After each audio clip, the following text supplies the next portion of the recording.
In today's video, I'm going to teach you how to leave a Teamspace in Notion. Let's start by getting into your account. Head over to notion.com and click Login. On the sign-in screen, choose the Google option and select your Google account to continue. If your organization uses Google SSO, this is the quickest route. Once you're signed in, you'll land in your Notion workspace. Next, open your workspace menu. Look for the drop-down next to your workspace name, usually at the top left of the sidebar. Click that, then choose Settings. This opens the Workspace Settings panel where all your admin and membership options live. Now scroll down to the Admin section and select Teamspaces.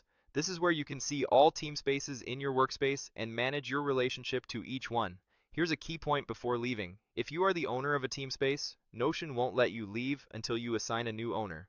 That's to make sure the Teamspace isn't left without someone who can manage permissions, members, and settings. To transfer ownership, open a Teamspace that you currently own.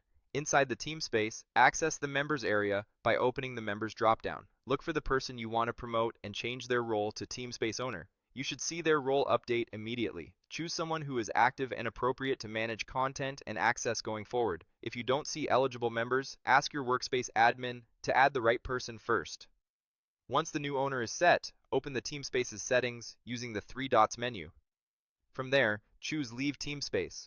A confirmation prompt will appear to make sure you understand that leaving removes your access to that Teamspace's pages, databases, and notifications. Click Leave Teamspace to confirm.